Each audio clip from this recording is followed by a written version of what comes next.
Aujourd'hui, je vais vous montrer rapidement comment est-ce qu'on fait la salat istikhara, donc la prière de consultation, qui est très important quand tu décides d'entreprendre quelque chose, acheter une voiture, acheter une maison, faire une formation, un travail, pour acheter un commerce, si tu hésites entre deux prétendants, entre deux prétendantes, etc., etc. Les compagnons le faisaient très très régulièrement, donc concrètement, c'est pas quelque chose qui est difficile à faire.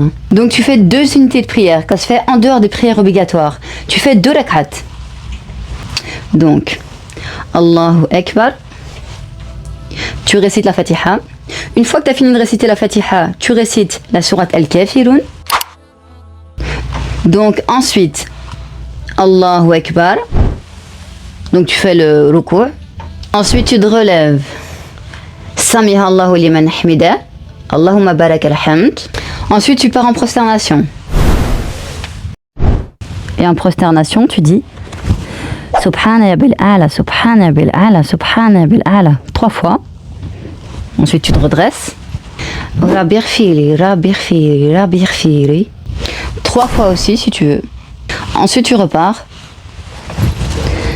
Subhana bil a'la, Subhana bil a'la, Subhana bil a'la 3 fois. Ensuite tu te redresses et tu te redresses en t'appuyant sur tes pieds.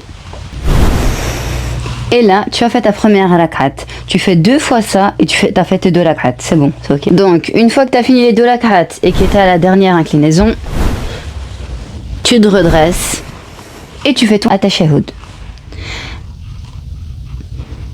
Tu fais ton taslim. Assalamu alaikum wa rahmatullah.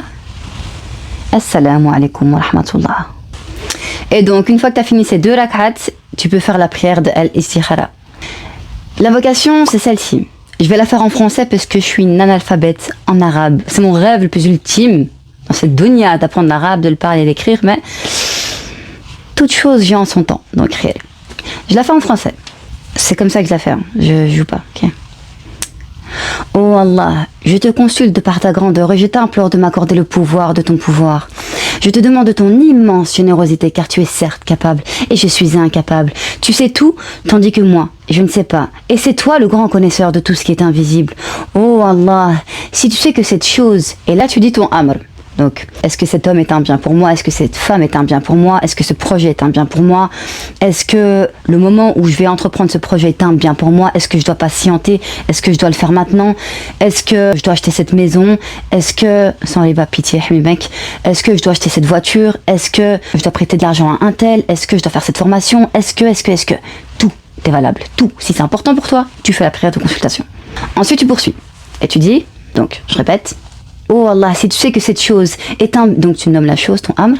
Oh Allah, si tu sais que cette chose est un bien pour moi, dans ma religion, dans ma vie présente et dans ma vie future, où il dit ici-bas et dans le delà, alors destine-la moi, facilite-la moi et bénis-la moi. Mais si tu sais que cette chose est un mal pour moi, dans ma vie présente, dans ma religion et dans ma vie future, où il dit ici-bas et dans le delà, alors écarte-la de moi, écarte-moi d'elle et prédestine-moi le bien là où il se trouve et rends-moi satisfait de cette décision. Amin. Et bien évidemment, si tu la connais pas par cœur, Allah subhanahu wa ta'ala, c'est un sucre d'amour et il nous permet de la lire. Donc tu prends la petite citadelle du musulman et tu peux la mettre à côté de toi et tu lis ta salat al-istikhara. Et après cette prière de consultation, tu fais ce que tu penses devoir faire. Donc si tu t'es intéressé par une fille, tu vas la rtib, tu fais les causes physiques. Globalement, tu fais les causes physiques. Si tu dois aller acheter une voiture, tu prépares l'argent pour aller acheter ta voiture. Si t'arrive une embûche et que tu te fasses écraser sur le chemin, t'as compris. Non, je rigole, j'abuse. Non, mais concrètement, en fonction de ton amr, en fonction de ton besoin, de ce que tu souhaites entreprendre, c'est un entrepreneuriat, si c'est pour un travail, un entretien d'embauche, etc., etc., bah, tu fais les causes physiques. Tu fais les causes physiques et tu regardes comment tu te sens, tu regardes si tu as des signes qui viennent à toi, ça peut être un rêve, ça peut être quelque chose d'inopiné qui se produit, tu vois, un truc grave ou quelque chose de, subhanallah, un petit signe, tu vas le reconnaître. Là, tu dois juste bien être attentif. Tu es bien attentif aux signes et tu vas le ressentir. D'une manière ou d'une autre, tu vas le ressentir. Si tu vois qu'il n'y a pas forcément de signes, etc., etc., tu peux recommencer la salat istikhara jusqu'à ce que tu sois convaincu.